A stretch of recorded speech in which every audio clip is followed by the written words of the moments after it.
एक ऐसा आइलैंड जहां किसी आउटसाइडर का जिंदा लौटना ऑलमोस्ट इम्पॉसिबल है, जहां के लोग आपकी तरफ मुस्कुराकर नहीं तीर चलाकर जवाब देते हैं, जहां जाना पूरी तरह इलीगल है और फिर भी एक अमेरिकन यूट्यूबर वहां कैमरा लेकर घुस गया सिर्फ कंटेंट के लिए। उसने समझा एक थ्रिलिंग व्लॉग बनेगा, लेकिन बना क्या? एक इंटरनेशनल कंट्रोवर्सी, अरेस्ट, हेडलाइंस और एक पूरी ट्रिबल कम्युनिटी को रिस्क में डालने का इल्जाम। पर सवाल यह है कि सोशल मीडिया का क्रेज इतना अंधा हो गया कि इंसानियत, कानून और कल्चर सब कुछ बेच दिया जाए व्यूज के लिए। इस वीडियो में हम बात करेंगे इस अजीबोगरीब मिशन की, उस यूट्यूबर की बेवकूफी की और उस आइलैंड के राज की जिसे दुनिया नॉर्थ सेंटिनल के नाम से जानती है। लेकिन उससे पहले अगर आपको ट्रैवल से जुड़े ऐसे ही इंटरेस्टिंग वीडियोस देखना पसंद है, एक्सप्लोरिंग करना पसंद है, पूरे वर्ल्ड को देखना पसंद है, तो अभी YouTube channel global Rashid travel vlog को सब्सक्राइब कर लो और बेल नोटिफिकेशन को भी ऑन कर लेना। इंस्टाग्राम, फेसबुक पर भी जरूर फॉलो कर लेना। दोस्तों, दुनिया में कुछ ऐसी जगह होती हैं जो खुद में एक राज होती है और नॉर्थ सेंटिनल आइलैंड भी उनमें से एक है। ये आइलैंड भारत के अंडमान एंड निकोबार आइलैंड्स में स्थित है, लेकिन ये किसी टूरिस्ट स्पॉट जैसा नहीं बल्कि एक फोरबिडन जोन है जहां रहते हैं सेंटिनेलिस्ट लोग, जो दुनिया के सबसे आइसोलेटेड और अनकॉन्टेक्टेड ट्राइब है। न ये लोग किसी से मिलते हैं, न बात करते और न ही किसी तरह का कॉन्टेक्ट चाहते हैं। अगर कोई आउटसाइडर वहां जाने की कोशिश करे तो वो उस पर तुरंत तीर चला देते हैं।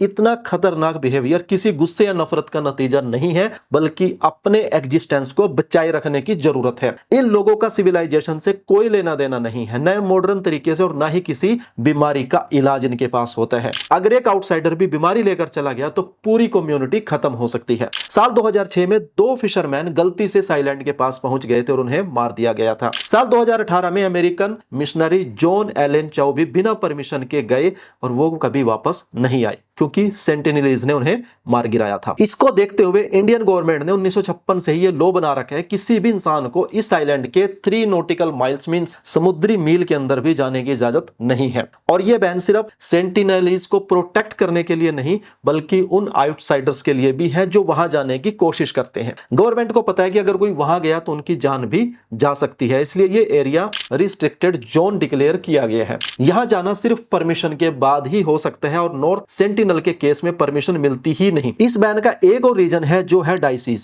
सेंटिनलीज ट्राइब ने कभी भी दुनिया के कांटेक्ट में नहीं आई, इसलिए उनका इम्यून सिस्टम बहुत ही ज्यादा वीक है। अगर कोई आउटसाइडर किसी सिंपल फ्लू या वायरल इंफेक्शन के साथ भी वहां चला जाए तो पूरी कम्युनिटी को खतरनाक बीमारी लग सकती है। यूनेस्को और मल्टीपल ह्यूमन राइट्स बॉडीज भी इंडिया की इस पॉलिसी को सपोर्ट करते हैं, क्योंकि यह पॉलिसी एक अनडेंजर्ड ट्राइब मींस लुप्तप्राय जनजाति के एग्जिस्टेंस को जीवित रखने के लिए है। इसलिए जब कोई इस रूल का वायलेशन करता है तो सिर्फ लॉ ब्रेक नहीं करता बल्कि एक पूरी ट्राइब की लाइफ को रिस्क में डाल देता है। लेकिन इस यूट्यूबर ने सब कुछ इग्नोर करके नॉर्थ सेंटिनल आइलैंड जाने की कोशिश की, जिसका नाम है मिखाइलो विक्टरोविच पोल्याकोव। 24 साल का अमेरिकन कंटेंट क्रिएटर जो एरिजोना के स्कॉट्स डेल से है। यूट्यूब पर इसका चैनल ट्रैवल और थ्रिल बेस्ड वीडियोस के लिए जाना जाता था, लेकिन इस बार उसने जो किया वो सिर्फ थ्रिल नहीं, पूरी तरह से बेवकूफी थी। मार्च 2025 में पोल्याकोव बिना किसी परमिशन के अंडमान एंड निकोबार आइलैंड्स चला गया, जहां उसने लोकल फिशरमैन की हेल्प ली,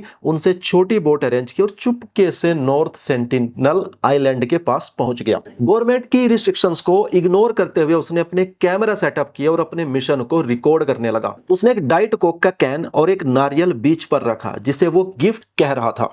साथ ही एक विसल बजाकर सेंटिनलीज का अटेंशन अट्रैक्ट करने की कोशिश की, मतलब वो लिटरली सिग्नल दे रहा था कि मैं यहां हूं, मुझे देखो। अब इस सब का मकसद क्या था? ऑब्वियसली व्यूज, वायरलिटी और कंटेंट का क्रेज। शायद उसे लगा कि अगर जॉन एली चाउ मिशनरी था तो मैं तो सिर्फ एक हार्मलेस विजिटर हूं, लोग मुझे अप्रिशिएट करेंगे। लेकिन उसने ये नहीं सोचा कि उसका एक छोटा सा कदम एक पूरा ट्राइब खत्म कर सकता था। ये सब करते वक्त उसने ड्रोन से वीडियो बनाया, गोप्रो पर रिकॉर्ड किया और लाइव फुटेज के लिए सेटअप भी किया था। लेकिन जितनी प्लानिंग उसने कैमरा एंगल्स की थी उतनी लीगल नतीजों की नहीं की थी, और उसका नतीजा भी उसे तुरंत मिल गया। पोल्याकोव ने सोचा था कि वो एक वायरल कंटेंट बनाएगा, लेकिन बन गया एक इंटरनेशनल हेडलाइन। जैसे ही उसने आइलैंड के पास अपना ऑपरेशन शुरू किया, उसकी मूवमेंट्स इंडियन कोस्ट गार्ड के ड्रोन सर्विलेंस में कैप्चर हो गई। अथॉरिटीज ने तुरंत एक्शन लिया और उसे वापस आते ही पोर्ट ब्लेयर एयरपोर्ट पर अरेस्ट कर लिया गया। उस पर मल्टीपल चार्जेस लगे जो इंडियन लॉज के अकॉर्डिंग काफी ज्यादा सीरियस है। सबसे पहला चार्ज है इलीगल ट्रेसपासिंग इनटू ए प्रोटेक्टेबल एरिया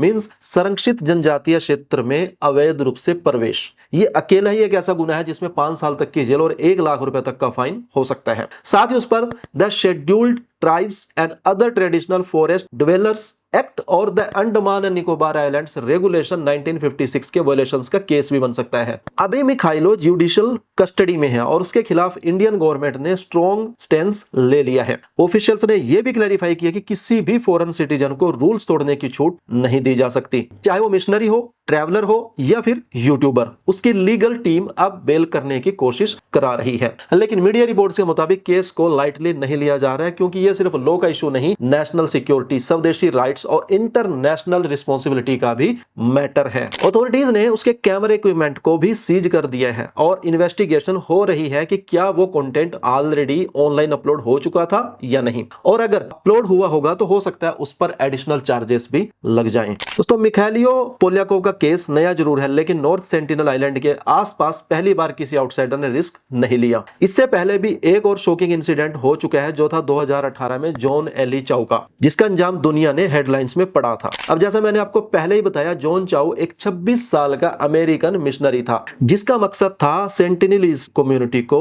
क्रिश्चियनिटी के बारे में बताना। उसने भी वही रूट चुना, यानी लोकल फिशरमैन से कॉन्टेक्ट किया, छोटी बोट का अरेंजमेंट किया और छुपके से आइलैंड के आसपास पहुंच गया। पहली बार वो गया तो सेंटिनलीज ने एरो से अटैक किया, लेकिन वो बच गया और वापस आया। दूसरी बार उसने सोचा शायद अब समझ जाएंगे और वापस गया, लेकिन इस बार वो जिंदा नहीं लौट सका। उसकी डेथ के बाद इंडियन अथॉरिटीज ने एक स्ट्रिक्ट इन्वेस्टिगेशन लॉन्च की थी। जॉन के फिशरमैन हेल्पर्स को अरेस्ट किया गया था। जॉन एलिन चाउ की बॉडी तक रिकवर नहीं हो पाई थी। गवर्नमेंट ने आगे रेस्क्यू ऑपरेशन भी नहीं किया था, क्योंकि एक बॉडी निकालने के चक्कर में पूरी ट्राइब को बीमारी के रिस्क में नहीं डाल सकते थे। बाकी दोस्तों, आपके इस पूरे केस के बारे में क्या कहना है, कमेंट करके जो है वो जरूर बताइएगा। उम्मीद करता हूं वीडियो आप सभी को अच्छा लगा होगा। वीडियो को लाइक करके अपने सभी दोस्तों और फैमिली के साथ में भी शेयर कर देना, ताकि उनको भी ऐसा इंटरेस्टिंग कंटेंट देखने को मिल जाए। और ऐसे ही और इंटरेस्टिंग वीडियोस देखने के लिए, पूरी दुनिया को एक्सप्लोर करने के लिए चैनल को अपने सभी दोस्तों और फैमिली से भी सब्सक्राइब करवा के नोटिफिकेशन उन सब की ऑन करा देना। मिलता हूं ऐसे एक और इंटरेस्टिंग वीडियो में।